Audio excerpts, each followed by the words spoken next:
ဤဇလန်သည်လူများနှင့်မြည်သည့်အရာမဆိုမိမိကိုယ်ထဲသို့ဆွဲယူကာတပ်ဖြတ်ပစ်သည့်ထူးဆန်းသောတဲပြင်တစ်ခုအကြောင်းဖြစ်သည်သို့သောဤတဲပြင်ဤထူးခြားချက်မှာဘာလဲရင်းဤအနက်ဆိုင်ဆုံးလှုပ်ဝက်ချက်ကရောဘာလဲဆိုတာကြည့်ရှုသူတို့လေ့လာကြည့်ကြရအောင်ဇလန်သည်တာယာလှပပြီးနေအောင်ကြည်သာသည့်သမုဒ္ဒရာဘေးမှကမ်းခြေတစ်ခုတွင်စတင်ခဲ့သည်တငယ်ချင်းတစုသည်ကြောင်းပြီးဆုံးခြင်းအထိမ်းအမှတ်အဖြစ်ပါတီပွဲကြီးတစ်ခုပြုလုပ်ကာပျော်ရွှင်စွာကျင်းပနေကြသည်စူညံသောတီးချင်းတန်များထွက်ပေါ်နေပြီးလူတိုင်းပျော်ရွှင်နေကြသည်ရုတ်တရက်ပင်လယ်လိုင်းတဘိုးများအနီးတွင်ကောင်လေးနှစ်ဦးသည်တဘာဝမဟုတ်သောထူဆန်းပြီးကြီးမားသည့်အရာတစ်ခုကိုတွေ့ရှိသွားကြသည်ထိုအရာကိုကြည့်ပြီးအဖွဲ့သားများကရေမောပြောင်အောင်ခဲ့ကြသည်နောက်ပြောင်ရင်းဖြင့်ထိုဥပုံစံအရာဝတ္ထုကိုမတော်တဆအနှဲငယ်အကွဲသွားစေခဲ့ကြသည်ခင်းမှာအမှန်တကယ်ဘာမှန်းသူတို့မသိကြပေတညလုံးပါတီပွဲကျင်းပပြီးနောက်အားလုံးပင်ပန်းနွမ်းနယ်ကကမ်းခြေ၏နေရာအသီးသီးတွင်အိပ်ပျော်သွားခဲ့ကြသည်နောက်တစ်နေ့မနက်တွင်လူများတစ်ယောက်ပြီးတစ်ယောက်နိုးလာကြသည်ထိုထဲတွင်စပွဲပေါ်တွင်အိပ်ပျော်နေသောမာကဆိုသည့်မိန်းကလေးလည်းပါဝင်သည်နိုးလာသောအခါသူမမအိမ်မသာဖြစ်ပြီးအန်ထုတ်တော်သည်လွန်ခဲ့သည့်ညကအရက်အလွန်အကျွံတောက်ထားသောကြောင့်ဟုအားလုံးကထင်မှတ်ကြသည်သို့သောမာကမူသူမ၏ခန္ဓာကိုယ်တွင်တစ်ခုခုအကြီးကျယ်မှားယွင်းနေသည်ဟုခံစားနေရသည်ထိုတော့တွင်ကေခဲဟုခေါ်သောအခြားမိန်းကလေးတဦးသည်တဲပေါ်တွင်ထိုင်ရင်းငှက်တကောင်ကိုကြည့်နေခဲ့သည်ငှက်ကလေးသည်ငြိမ်သက်စွာထိုင်နေတော့လဲရုတ်တရက်တဲပြင်ကထိုငှက်ကိုတကောင်လုံးမျိုးချလိုက်သည်ကေသည်ထိတ်လန့်သွားခဲ့သည်မြင်တွေ့လိုက်ရသည်ကိုသူမမယုံနိုင်အောင်ဖြစ်သွားခဲ့ရသည်သူမသည်မာရှာထန်တဲပေါ်ခြေထောက်မနှင်းနဲ့အနည်းရှိတယ်ဟုအမြန်အော်ပြောလိုက်သည်သို့သောမာရှာသတိမထားမိမီတဲပေါ်သို့ခြေထောက်နင်းမိသွားခဲ့သည်ချက်ချင်းပင်သူမ၏ခြေထောက်သည်တဲထဲသို့ဆုပ်ယူခံလိုက်ရသည်သူမရုန်းကန်ထုတ်ယူရန်ကြိုးစားစဉ်လက်တစ်ဖက်ကလည်းတဲနှင့်ထိမိသွားခဲ့သည်ယခုအခါသူမအလွန်ထိတ်လန့်ကအကူအညီတောင်း၍အော်ဟစ်တော်သည်တငယ်ချင်းများကထိတ်လန့်တကြားကြည့်နေကြသည်သူတို့ကူညီခြင်းတော်လဲတဲပြင်တွင်ထူးဆန်းသောအရာတစ်ခုဖြစ်ပျက်နေသည်ဘာလို့ရမည်ကိုမြည်သူများနားမလည်နိုင်ဖြစ်နေကြသည်မာရှာအန်ရဲ့ကြုံနေရသည်ကိုမြင်သောအခါတငယ်ချင်းတဦးကသူမကိုကယ်ရန်ကားပေါ်မှခုန်ဆင်းလိုက်သည်အားလုံးကတားမြစ်တော်လဲသူဂရုမစိုက်ခဲ့ပေတဲပေါ်နင်းလိုက်သည်နှင့်သူမှောက်လျက်လဲကျသွားသည်သူ၏ခန္ဓာကိုယ်သည်တဲနှင့်ချက်ချင်းကပ်ပါသွားခဲ့သည်ရုန်းကန်လေးလေးနက်လေးဖြစ်လာခဲ့သည်သူ၏အရေးပြားများတဲနှင့်ကပ်ကုန်သဖြင့်ခန္ဓာကိုယ်တစ်ခုလုံးပြင်းထန်စွာဒဏ်ရာရရှိသွားသည်တငယ်ချင်းများကသူ့ကိုကယ်ထုတ်ရန်ကားကိုစတင်နှိုးရန်ကြိုးစားတော်လဲကားကနိုးမလာပေထို့နောက်အခြားတငယ်ချင်းတဦးကကျိုးတစ်ချောင်းဖြစ်ပေးခဲ့သည်သို့သောကံမကောင်းစွာဖြင့်သူသည်ထိုကျိုးကိုကင်ဆွဲနိုင်သည့်အခြေအနေတွင်မရှိတော့ပေခဏအတွင်းသူ၏ခန္ဓာကိုယ်တစ်ခုလုံးတဲတဲသို့မျိုးချခြင်းခတ်ခံလိုက်ရသည်ကြံသူများမှမကူညီနိုင်ပဲဒီအတိုင်းကြည့်နေကြရသည်ယခုခါအားလုံးထိတ်လန့်နေကြပြီဖြစ်သည်ဤနေရာမှာအများဆုံးထွက်ပြေးရမည်ဟုသဘောတူကြသည်ဒရိုင်ဘာထိုင်ကုန်တွင်ထိုင်နေသောဂျိုနာဂျွန်နောက်ဆိုသည့်ကောင်လေးကကားကိုထပ်မံနှုတ်ကြည့်တော်လဲမရခဲ့ပေထို့နောက်စီပိုင်းကြီးတစ်ခုအတွင်းမတက်ရက်နေသောဂေဘတ်ဂယ်ဘတ်ဟုခေါ်သည့်ဝါဝါတုတ်တုတ်အမျိုးသားတဦးကိုတွေ့ရသည်သူလှုပ်ရှားလာသောအခါတငယ်ချင်းများကလုံးဝမလုံးနဲ့လဲကြရင်တဲကမင်းကိုဆွဲယူသွားလိမ့်မယ်ဟုသတိပေးကြသ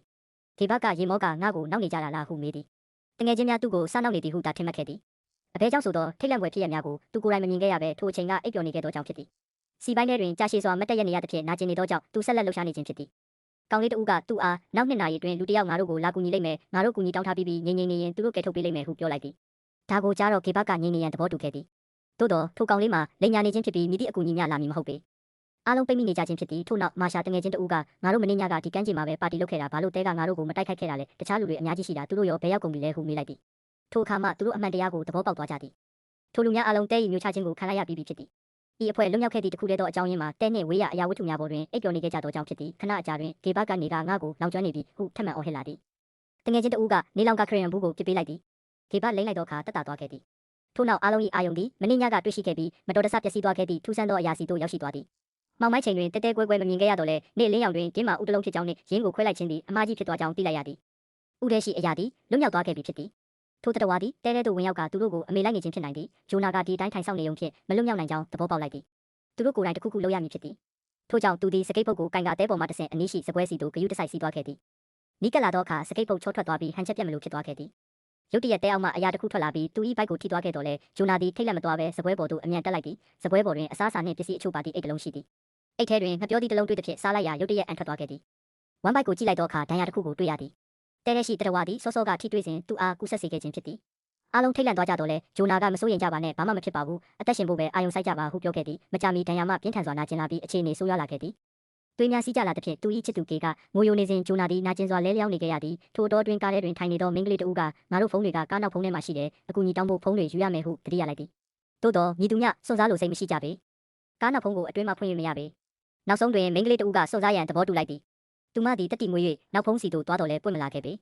ထိုအခါရှောင်းတန်တာဆိုသည့်မိန်းကလေးကတဲတဲမပြုတ်ကြစေရန်တစ်သားတုံးကိုမြဲမြံစွာကင်ထားခိုင်းသည်သို့တော်လည်းမဖွင့်နိုင်သေးပေ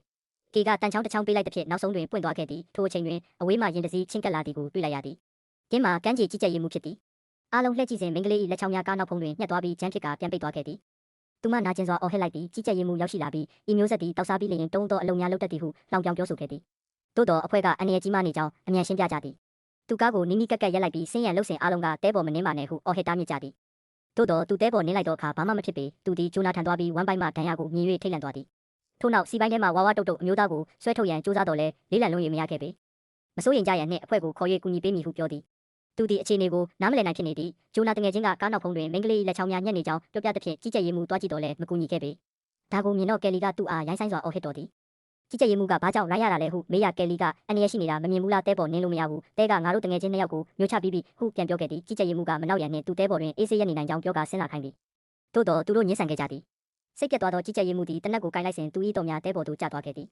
မကောက်ယူရန်တားမြစ်တော်လဲဂယုမဆိုင်ပဲကောက်ယူလိုက်သည်နှင့်တဲကသူ့ကိုဖမ်းဆွဲလိုက်သည်သူသည်ငရုတ်ကောင်းစပရေးဖြင့်တဲကိုပတ်ခဲ့တော်လဲမထူခဲ့ပေတတဝါသည်သူ၏လက်တဝက်ကိုဝါမျိုးလိုက်သဖြင့်သွေးများဖြာထွက်လာသည်အားလုံးထိတ်လန့်အော်ဟစ်ကြသည်ကယ်လီသည်စခရီးကိုအဝေးမှလှမ်းယူလိုက်သည်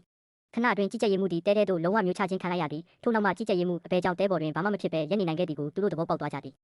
သူ၏ဖက်နှက်များမှာထူထဲသောအထည်နားများပါဝင်သောကြောင့်ဖြစ်သည်ကောင်လေးတဦးကတဝါတို့ဖြစ်ပေးရန်ပြောပြီးဖက်နှက်တွင်ပတ်ကတဲပေါ်မှဖြတ်တန်းရန်ကြိုးစားခဲ့သည်သို့တော့တဝါတို့ဖြစ်ပေးစဉ်ဟန်ချက်ပြက်ကလဲကျသွားခဲ့သည်လဲကျသည်နှင့်တဲထဲမှမြင်းနှန်းစနက်များထွက်လာပြီးသူ၏ခန္ဓာကိုယ်ကိုပတ်ကသွေးများကိုဆုပ်ယူလိုက်ပြီးတဲထဲသို့ဆွဲယူသွားခဲ့သည်ထိတ်လန့်သွားသောရှောင်းတန်းနာသည်နားကိုပိတ်ကငိုယိုတော့သည်ကယ်လီကအစဉ်ပြေသွားမည်ဟုနှက်သိမ့်ပေးခဲ့သည်သူမသည်တန်ကင်မကန်များကိုတုံး၍လမ်းကြောင်းပြုတ်လောက်ကကားပေါ်သို့ခုန်တက်ခဲ့သည်ကားပေါ်ရောက်သည်နှင့်ရှောင်းတန်းနာအားပါရိုက်လိုက်သည်ခရီးစဉ်မှာသူမ၏အကြံဖြစ်တော်လဲသူမ၏အဖြစ်တော်မဟုတ်ပေထို့နောက်နှစ်ယောက်သားပူပေါင်း၍နောက်ဖုံးတွင်ညက်နေသောမိန်းကလေး၏လက်ကိုလွတ်မြောက်အောင်လုပ်ပေးခဲ့ကြသည်ထို့နောက်တန်ကင်မကန်များကိုဆက်၍လမ်းကြောင်းပြုတ်လောက်ကအဖွဲ့ထံသို့ကူးပြောင်းခဲ့ကြသည်ဒဏ်ရာရထားသောမိန်းကလေးသည်တွေးထွက်နေသဖြင့်အခြားသူများကိုအန္တရာယ်မဖြစ်စေရန်နောက်ဆုံးမှလိုက်လာခဲ့သည်သို့တော်လမ်းတွင်သွေးဆက်များတဲပေါ်ကျသွားသဖြင့်ဟန်ချက်ပြက်ကတဲထဲပြုတ်ကျပြီးတရဝါ၏မျိုးချခြင်းခံလိုက်ရသည်ထိုအတော်တွင်စီပိုင်းထဲမှဝါဝတုတ်တုတ်အမျိုးသား၏ဒဏ်ရာမှသွေးများတဲပေါ်ကျသဖြင့်တရဝါကစီပိုင်းအောက်ခြေကိုအပေါက်ဖောက်ကသူ့ကိုဆွဲယူတက်ဖြတ်လိုက်သည်လူအများပြားကိုစားသုံးပြီးနောက်တရဝါမှပုံမကြီးမတန်မာလာခဲ့သည်ကင်းဒီကားကိုပြင်းထန်စွာတိုက်ခိုက်ခဲ့သဖြင့်ရှောင်းတန်တာတတိလစ်သွားခဲ့သည်ညှင်းနှက်လာသောအခါရှောင်းတန်တာတတိပြန်ရလာပြီးကားထဲတွင်လေထိုးရေဖောင်တစ်ခုကိုတွေ့ရှိခဲ့သည်ထိုဖောင်ကိုသုံး၍ဒဏ်ရာရနေသောဂျိုနာအားကားစီသို့ဘေးကင်းစွာတည်ဆောင်ခဲ့သည်တတဝါသည်သူ၏အပြာရောင်အလင်းရောင်ထွက်သောဆက်နက်များဖြင့်ကားတကားကိုပိတ်ပစ်ခဲ့သည်ကယ်လီသည်ခေါင်းမိုးပေါ်မှဓာတ်ဆီဘူးများကိုယူ၍ကားပတ်ပတ်လည်နှင့်တတဝါပေါ်သို့လောင်းချကာမိရှို့လိုက်သည်မိတောင်များကြောင့်တတဝါသည်နာကျင်စွာဖြင့်တဲအောက်သို့ဆုတ်ခွာသွားခဲ့သည်ကြံရစ်သူ၃ဦးသည်ကားထဲတွင်အိပ်ပျော်သွားကြသည်နောက်တစ်နေ့နံနက်တွင်ရဲရရှိတဦးရောက်ရှိလာသည်ကယ်လီနှင့်ရှောင်းတန်တာတို့တဲပေါ်သို့ဆင်းလိုက်သောအခါဘာမှမဖြစ်တော့ပေမိလောင်မှုကြောင့်တတဝါတေဆုံးသွားပြီဟုသူတို့ထင်မှတ်ခဲ့ကြသည်သို့သောဂျိုနာမာမူဒဏ်ရာပြင်းထန်သဖြင့်တေဆုံးသွားခဲ့ရသည်နောက်ဆုံးတွင်တုံလုပ်ဖွယ်အမှန်တရားထွက်ပေါ်လာခဲ့သည်တတဝါသည်တေဆုံးခြင်းမရှိဘဲညဘက်တွင်ပင်လယ်တွင်းသို့ဆုတ်ခွာသွားခဲ့ပြီးယခုအခါမြို့ထဲသို့ဥတီရွေ့လျားနေခြင်းဖြစ်သည်ယင်းဤနောက်ထပ်သားကောင်များမှာလူအနှဲငယ်မဟုတ်တော့ဘဲမြို့တစ်မြို့လုံးဖြစ်လာတော့မည်ဖြစ်သည်